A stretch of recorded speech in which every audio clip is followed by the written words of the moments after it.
오늘 선포되어질 하나님의 말씀은 스바냐서 3장 14절부터 20절까지 말씀입니다.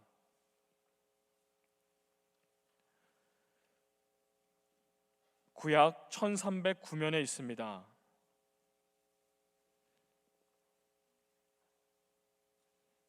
제가 봉독하겠습니다. 시온에 따라 노래할지어다. 이스라엘아 기쁘게 부를지어다. 예루살렘 따라 전심으로 기뻐하며 즐거워할지어다. 여호와가 내 형벌을 제거하였고 내 원수를 쫓아냈으며 이스라엘 왕 여호와가 내 가운데 계시니 내가 다시는 화를 당할까 두려워하지 아니할 것이라. 그날에 사람이 예루살렘에 이르기를 두려워하지 말라. 시온아 내 손을 늘어뜨리지 말라. 너의 하나님 여호와가 너의 가운데 계시니 그는 구원을 베푸실 전능자이시라. 그가 너로 말미암아 기쁨을 이기지 못하시며 너를 잠잠히 사랑하시며 너로 말미암아 즐거이 부르며 기뻐하시리라 하리라.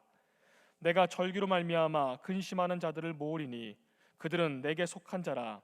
그들에게 지워진 짐이 치우게 되었느니라. 그때에 내가 너를 괴롭게 하는 자를 다 벌하고 저는 자를 구원하며 쫓겨난 자를 모으며 온 세상에서 수욕받는 자에게 칭찬과 명성을 얻게 하리라. 내가 그때에 너희를 이끌고 그때에 너희를 모을지라. 내가 너희 목전에서 너희의 사로잡힘을 돌이킬 때에 너희에게 천하 만민 가운데서 명성과 칭찬을 얻게 하리라. 여호와의 말이니라. 아멘. 성경을 들겠습니다. 시작. 우리는 하나님의 자녀입니다. 그래서 함부로 포기하지 않습니다. 난 오늘도 믿음으로 도전합니다.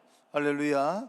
우리 앞뒤 좌우 인사할 때 오늘은 설교 제목으로 인사를 하겠습니다. 우리 설교 제목으로 함께 인사합니다. 뭐라고 말하냐면 그가 오신다 기죽지 맙시다 하고 이제 앞뒤 좌우 인사합시다. 기죽지 맙시다. 기죽지 맙시다. 그가 오신다 기죽지 말라라고 하는 제목으로 하나님의 말씀을 전하겠습니다. 스바냐라고 하는 말은 하나님께서 지키신다 그런 뜻입니다. 하나님께서 여러분을 지키시기 때문에 오늘 성경 전체 설교를 듣고 은혜를 받고 그러는 게 아니라 오늘 제목부터 그냥 은혜 받고 말면 좋겠어요.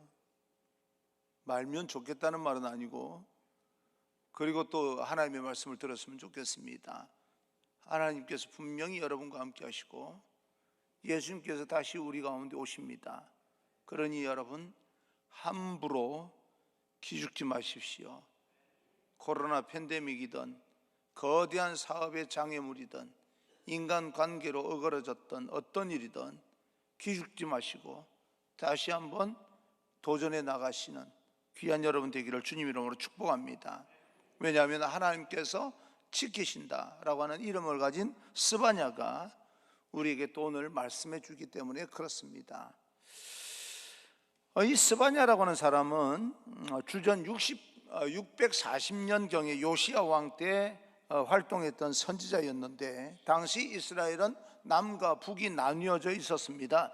북이스라엘은 아수르라고 하는 나라에 724년에 망해버렸고, 그리고 남유다는 겨우겨우 명맥을 유지하고 있었는데, 그러다가 주전 587년에 예루살렘 성전이 완전히 불태워지고 마지막 왕 시드기야는 바벨론으로 붙잡혀가서 두 눈이 뽑혀버리고 결국 이스라엘 백성들은 망하게 됩니다. 이 위기의 순간에 두 사람의 예언자가 살았는데, 활동을 했는데, 한 사람은 예레미야라고 하는 사람이고 한 사람은 스바냐라고 하는 사람입니다. 오늘날 우리가 어쩌면 그 당시 이 북이스라엘과 남유다가 멸망당할 만한 그런 환경은 아니라 할지라도, 그렇게 절박한 상황은 아니라 할지라도, 만일 우리가 오늘 그런 절망의 상황 가운데 살아가는 하나님의 백성이라면 우리는 어떤 태도로 살아가게 될 것인가? 오늘날 코로나 팬데믹뿐만 아니고 여러분 TV에서 계속해서 우리에게 경고해 주고 있는 것은 우리의 죄로 인하여서 또 우리가 여러 가지 발전과 또 우리의 편리함을 위해서 환경을 파괴하고 거기에 나타나는 기후변화 때문에 지구 곳곳에서 앓고 있다라고 하는 그런 이제 경고성 메시지를 굉장히 많이 듣고 있는데, 오늘날 우리 시대는 그럭저럭 넘어갈 수 있겠는데요, 다음 세대, 우리 자녀들의 세대는 심각한 그런 어떤 상황을 맞이할 수도 있겠다라고 하는 그런 상황 속에서 우리는 오늘날 어떤 태도로 살아가야 하는 것인가? 오늘 말씀을 들으면서 함께 교훈을 받고 우리의 태도가 다시 한번 변화를 일으키는, 결단을 하는, 결심을 하는 그런 순간이 됐으면 좋겠습니다. 첫째, 반성하고 회개하라. 스바냐 1장 14절 15절입니다. 여호와의 큰 날이 가깝도다. 가깝고도 빠르도다. 여호와의 날의 소리로다. 용사가 거기서 심히 슬피 우는도다. 그날은 분노의 날이요 환난과 고통의 날이요 황폐와 패망의 날이요 캄캄하고 어두운 날이요 구름과 흑암의 날이요. 스바냐의 메시지는 여러 가지 환경을 이 하나님의 날이 가깝다라고 경고하고 있지만, 결국에는요, 반성하고 회개하라, 하나님 앞으로 돌아오라. 지금 멸망당할 날이 가깝기 때문에 우리가 아무렇게나 살 수가 없다. 이 정도면 괜찮지 않느냐라고 생각하고 살 수는 없다. 그러니 하나님 앞으로 돌아가야 된다라고 하는 경고입니다. 경고. 사람들이 이런 절망 가운데 하나님께서 살아계시면 왜 도와주지 않느냐라고 하소연합니다. 정말 하나님이 살아계신다면 이런 상황 가운데서 건져줘야 되지 않겠느냐라고 오히려 항변을 하고 있지만, 사실은 알고 보면 이 모든 상황이요 하나님으로 인해서 파괴된 것이 아닙니다. 인간이 파괴시킨 겁니다. 그리고 이 모든 결과가 우리의 결과로 드러나게 된 겁니다. 그래서 하나님께서 도와주시지 않는다는 말이 아니고요, 내가 도와주겠다는 거예요. 그러나 먼저 내가 도와주기 전에 이 일이 어떻게 해서 일어났는지를 분명히 파악하고 분별하고 너희들이 내게로 돌아와서 너희 스스로를 성찰하고 회개하면 나는 너희들을 도와주겠다, 그 말입니다.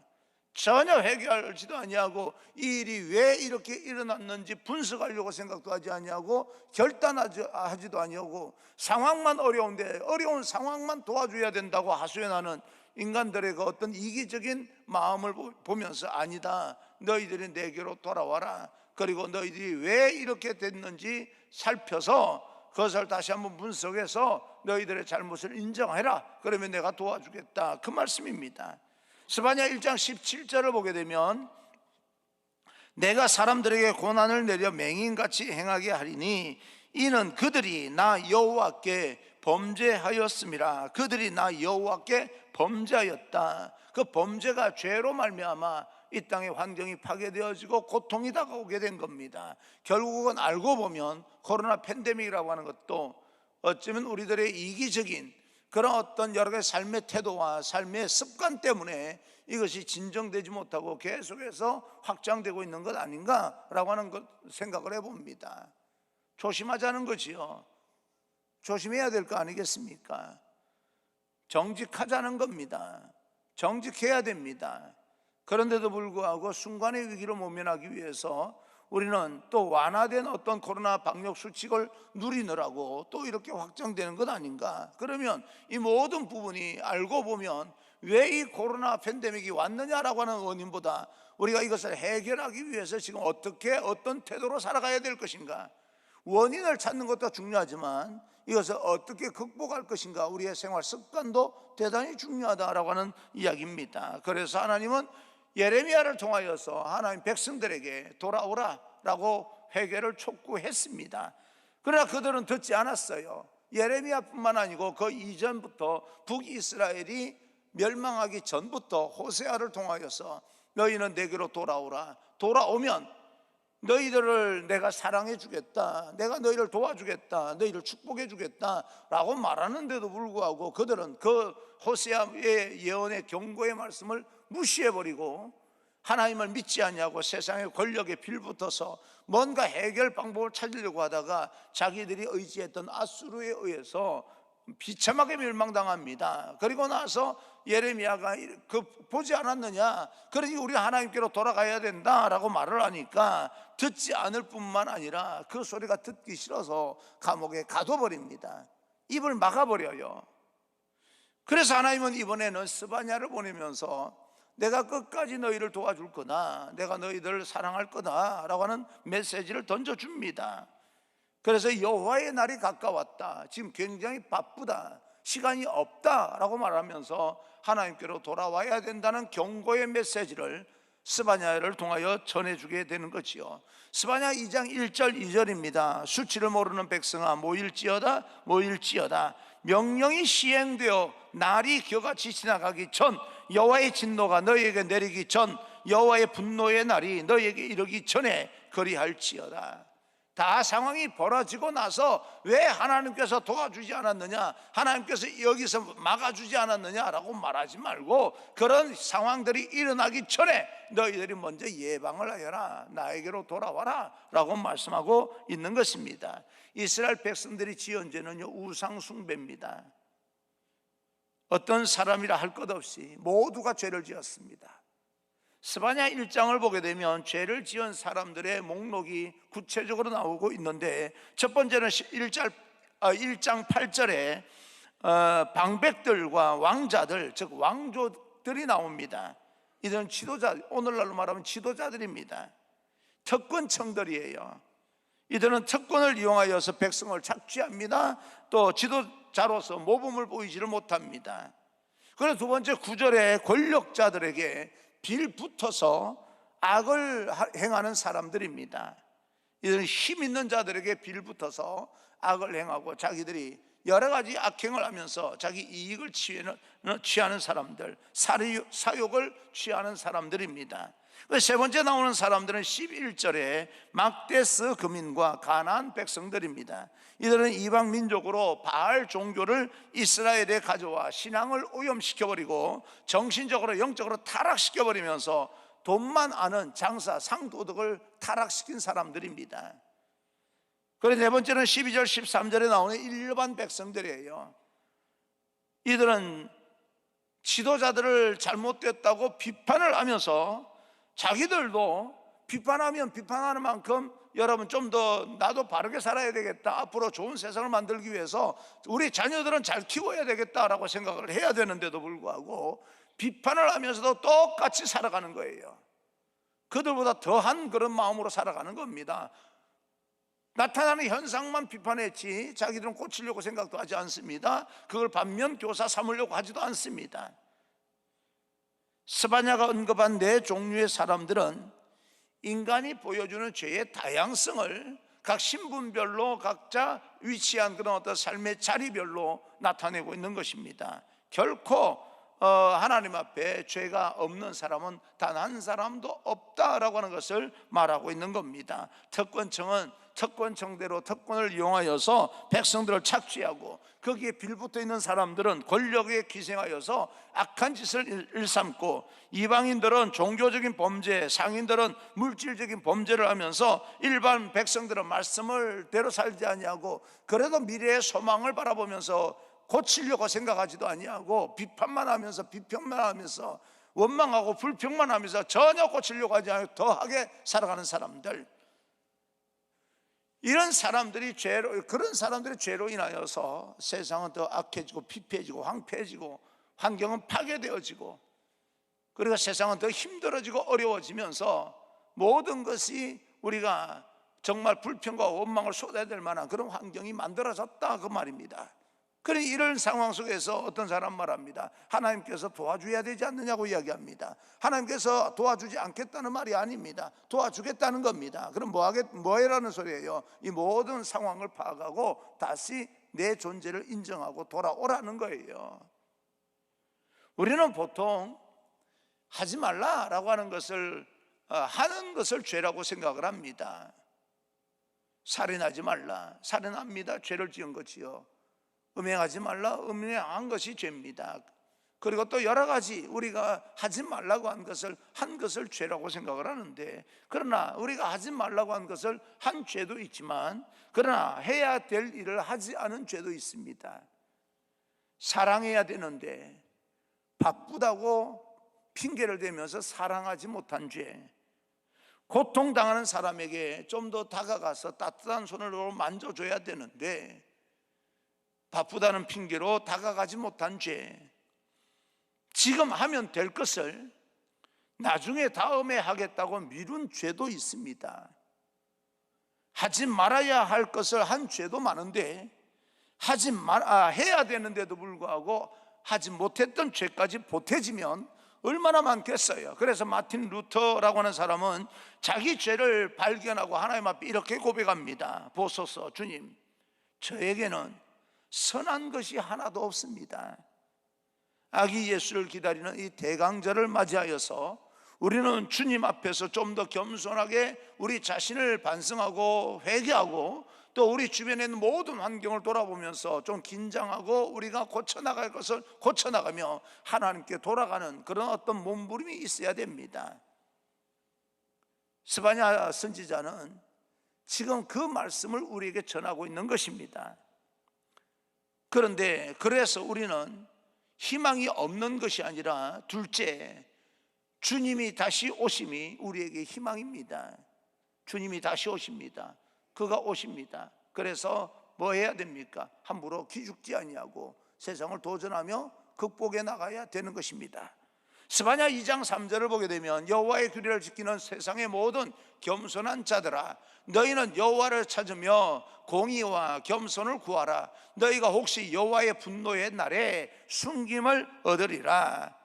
그런데 스바냐는 이렇게 회개를 촉구하면서 놀라운 희망을 이야기하고 있는데요, 사람들을 가만히 보리가 회개할 생각을 하지 않습니다. 반성할 생각을 하지 않습니다. 하나님 앞으로 돌아올 생각을 하지 않습니다. 그런데 스바냐는 그런 가운데서 희망이 절망으로 바뀌는 그런 가운데서 그럼에도 불구하고 희망을 갖고 말을 합니다. 그때 사용했던 말이요, 혹시라고 하는 말입니다. 사람들을 향하여서 혹시 하나님께서라고 하는 것이 아니라 하늘을 향하여서, 하나님을 향하여서, 하나님 혹시라도, 하나님을 향해서 부르짖는 이야기예요. 하나님 혹시.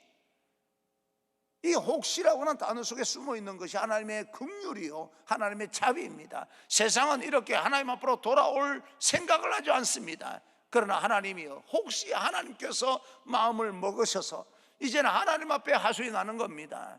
하나님의 긍휼을 베풀어 주십시오. 하나님의 자비를 베풀어 주십시오. 다른 것은 그 어떤 것도 사람에게서나 환경에서 상황으로도 기대할 수가 없습니다. 모든 것이 눈에 보이는 것은 사람이든 환경이든 절망입니다. 그러나 하나님이요, 혹시 하나님께서 마음을 돌이키시고 긍휼을 베푸시고 또 자비를 베푸신다면 우리가 살아남을 수 있겠습니다 라고 하는 하나님의 자비의 기도를 드리고 있는데, 그 자비의 이 음성, 하나님의 음성이 이 어느 날 하나님 호세아에게 이제 임하게 되는 겁니다. 예레미야도 하나님 앞에 이 경고의 메시지를 받아들고 백성들에게 전하면서 그 가운데서 그가 희망을 걸고 있었던 것이요, 예레미야애가 3장 22절이었습니다. 여호와의 인자와 긍휼이 무궁하심으로 우리가 진멸되지 아니함이니이다. 지금까지 살아왔던 것은 하나님의 자비와 긍휼 때문입니다. 절대 절망, 위기 속에서 혹시나 라고 하고 이 스바냐가 기대할 수 있었던 것은요, 하나님의 긍휼과 자비입니다. 하나님, 우리 사업에, 우리 삶의 자리에, 우리 직장과 우리 가정 위에 하나님 혹시 우리가 잘못했다 할지라도 하나님의 긍휼과 자비를 베푸소서, 하나님의 은총을 베푸소서. 그 하나님의 자비를 위해서 스바냐가 기도하고 있는데 어느 날 스바냐에게 하나님의 음성이 들립니다. 14절 15절입니다 14절 15절 시온에 따라 노래할지어다, 이스라엘아 기쁘게 부를지어다, 예루살렘 따라 전심으로 기뻐하며 즐거워할지어다. 여호와가 내 형벌을 제하였고 내 원수를 쫓아냈으며 이스라엘 왕 여호와가 내 가운데 계시니 내가 다시는 화를 당할까 두려워하지 아니할 것이라. 놀라운 반전이 일어나게 되는 거죠. 여러분, 저는 축복합니다. 오늘날 이 모든 어둠의 권세에 눌려 있는 곳에서 놀라운 반전이 일어나게 되기를 간절히 소망하고 축복합니다. 전혀 희망이 없을 것 같은 상황 속에서 하나님의 말씀이 임합니다. 노래하고 기뻐하라. 형벌이 사해지고 원수가 내게서 다 물러가고 제거되어지고 너는 다시는 하나님으로 인하여서 두려워하지 않는, 하나님께서 너와 함께 하심으로 전혀 두려움이 없는 그런 삶을 살게 될 것이다. 희망의 메시지를 이제 들려주고, 이 스바냐는 그 희망의 메시지를 백성들에게 전하게 됩니다. 오늘 우리에게 예수님이 다시 오시면 이와 같은 놀라운 하나님의 자비와 긍휼이 임하게 된다면 우리 안에 여러 가지 죄가 다 깨끗하게 씻겨지게 될 것이고, 여러분 앞에 놓여있는 원수가 사람이든 또 다른 어떤 내가 도무지 뚫고 나가지 못할 것처럼 느껴지는 사업의 장애물이든 그 어떤 것이든 내가 그 앞에서 무릎 꿇을 것처럼 느껴졌던 그들이 내 앞에서 무릎 꿇는 놀라운 그런 역사가 일어날 것이다. 그렇게 선포하고 있는 것입니다. 그러기에 우리는 믿음으로 예수님을 기다리고 있는 거지요. 우리에게 이런 놀라운 반전이 일어날 것을 믿는 믿음이 중요합니다. 나는 여러분이 믿음, 하나님을 향한 믿음이 상황과 배경과 조건과 여러 가지 이런 어떤 환경 속에서 무너지지 아니하고 끝까지 좀 지키셔서 이런 놀라운 반전의 주인공이 되기를 주님 이름으로 축원합니다. 에베소서 2장 3절 4절 5절을 보게 되면, 전에는 우리도 다 그 가운데서 우리의 육체의 욕심을 따라 지내며 육체와 마음에 원하는 것을 하여 다른 이들과 같이 본질상 진노의 자녀이었더니 긍휼이 풍성하신 하나님이 우리를 사랑하신 그 사랑으로 인하여 허물로 죽은 우리를 그리스도와 함께 살리셨고, 이것이요 기쁜 소식입니다. 복음입니다. 어둠 가운데 빛으로 오시겠다는 겁니다. 절망 가운데 희망으로 오시고 고통 가운데 위로해 주시겠다는 겁니다. 누가요? 예수님께서요. 우리는 그 예수님을 지금 기다리고 있는 것입니다. 우리가 나아가는 것이 아닙니다. 그분이 우리에게 오시고 있는 겁니다. 여러분 오늘 본문에 보게 되면 누가 형벌을 제거했습니까? 누가 원수를 다 제거하면서 내쫓아 주었습니까? 우리 가운데 두려움, 세상에 대한 그런 두려움으로 위축되어서 어떻게 해야 될지 몰라서 축 어깨가 처져 있는 삶을 누가 하나님께 기죽지 말라고 이렇게 세워주신 겁니까? 두려워하지 말라고 말한 사람이 누굽니까? 여호와 하나님이십니다. 하나님께서 나에게 결국은 형벌을 제거해 주실 것이고 원수를 내게서 멀리 쫓아내 주실 것이고, 그리고 두려움을 사라지게 만들 것입니다. 하나님께서 나에게 두려워하지 않게 해주신다는 사실을 믿으시고, 우리에게 필요한 것은 그렇게 하나님의 자비와 긍휼이 오늘날 나에게도 기적같이 어느 날 임할 것이라고 하는 그 하나님의 기적을 믿는, 하나님의 축복을 믿는 믿음이 있는 것이 중요한 거죠. 그래서 다시 말씀드립니다. 단순한 말 같지만 믿음이 중요합니다.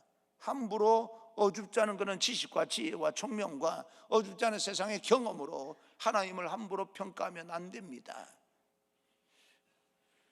야고보서 5장 11절을 보게 되면 주는 가장 자비하시고 긍휼히 여기시는 자신이라, 욥이요 그 엄청난 고난을 견디면서도 믿음이 흔들리지 않았기 때문에 결국에는 모든 곤경에서 벗어나 갑절의 복을 받았던 그 현상을 보면서 야고보 이 사도는 주는 가장 자비하시고, 욥이 인내를 지켰을 때 그걸 외면하지 아니하시고 모든 곤경에서 벗어나 갑절의 복을 주신 그 하나님께서는 자비하시고 역시 긍휼히 여기시는 분이시다. 그렇게 야고보 사도가 고백하고 있는 거지요.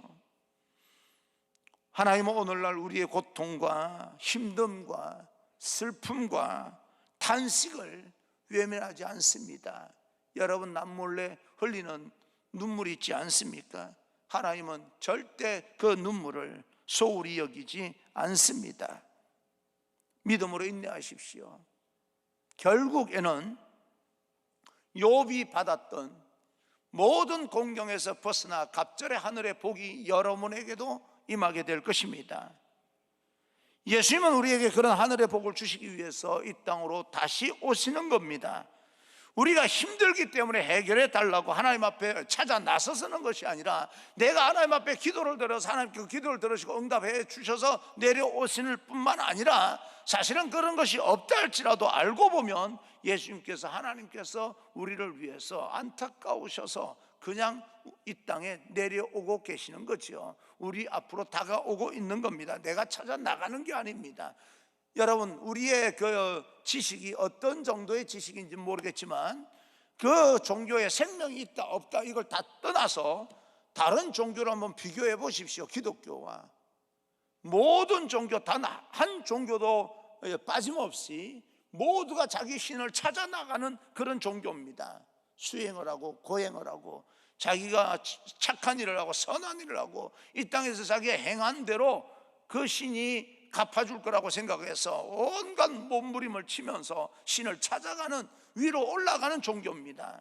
그런데 기독교는요, 우리가 그런 노력도 필요한 건 사실이지만 그러니까 그런 노력을 했다고 찾아와 주시는 분이 아니라 우리가 하나님을 찾으러 올라가는 종교가 아니고요, 하나님께서 직접 우리 모습을 보시고 안타까우셔서 우리 현장으로 내려오시는 종교입니다. 그게 방향이 달라요. 여러분, 그 하나님께서 오늘도 우리를 찾아와 주셔서 우리와 함께 주십니다. 그래서 스바냐 3장 15절에 이렇게 고백합니다. 이스라엘 왕 여호와가 내 가운데 계시니, 이스라엘 왕 여호와가 정말 우리와 함께 계신다면 우리가 기죽을 이유가 없는 거죠. 이 땅에 사는 우리를 하나님께서 왜 이 땅에 사는 우리를 그 하늘 보좌를 버리고 찾아오시겠습니까? 우리를 위로해 주시기 위해서 오시는 겁니다. 우리와 함께 동행해 주면서 우리 인생의 문제를 해결해 주시기 위해서 내려오시는 겁니다. 그래서 우리가 예수님을 위로자라고 이야기합니다. 상처받은 그분께서 이 땅에 예수님께서 33년을 사는 동안에 인간이 겪었던 모든 것을 다 겪고 나서 인간의 몸으로 살아보니까 사람의 그 어떤 살아가는 이 모든 것을 이해가 되는 거예요. 배고파 본 사람이 배고픈 사람들의 심정을 안다고, 그 말과 똑같은 말 아닙니까? 예수님께서 이 땅에서 살아보셨기 때문에 우리의 형편과 사정과 모든 것을 다 아시는 주님께서 우리를 만져주시고 위로해 주시고 회복시켜 주시고 치료해 주시고 세워주시고 보호해 주시고 결국 우리 인생을 인도해 주셔서 인생에 후회가 없게끔 만들어 주시기 위해서 하나님은 이 땅에 내려오시고 있는 거지요. 그 예수님을 우리는 기다리고 있는 것입니다. 그래서 여러분, 세 번째, 기죽지 말라. 하나님 우리와 함께 하신다. 스바냐 3장 16절입니다. 그 날에 사람이 예루살렘에 이르기를 두려워하지 말라. 시온아 내 손을 늘어뜨리지 말라. 여러분, 두려워하지 말고 시온아 내 손을 늘어뜨리지 말라라고 하는 말은요, 이 말은 함부로 기죽지 마, 그런 뜻입니다. 사람이 기죽으면 온몸이 축 처져 있지 않습니까? 모양만 봐도 알아요. 그 사람이 기가 죽어 있는지 기가 살아 있는지 얼굴만 봐도 압니다. 사람이 어떤 일로 기죽으면요 축 처져 있어요. 무기력증에 빠져버리고 뭘 해야 될지 모르니까 우왕좌왕하기 시작하고 방황하기 시작하고, 그러다가 그것도 안 되면 문을 걸어 잠그고 집에 들어가서 아무것도 하지 않냐고, 무기력증에 빠져버렸으니까, 기죽어 버렸으니까. 그래서 손을, 시온아 내 손을 늘어뜨리지 말라라고 하는 것은 다시 말하면 기죽지 마, 그런 뜻입니다. 여러분, 우리가 기죽지 않을 이유가 있습니다. 세상에서 남들보다 더 많이 가졌기 때문에 그런 것이 아닙니다. 내가 다른 사람보다 출세했기 때문에 그런 게 아니에요.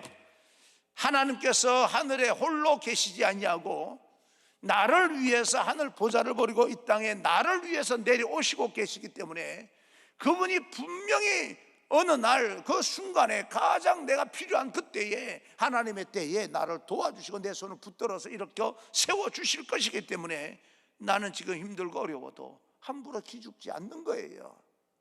하나님이 살아계시기 때문에 그렇습니다. 내가 다시는 화를 당할까 두려워하지 아니할 것이다, 선포해요. 그렇게 된다는 이야기입니다.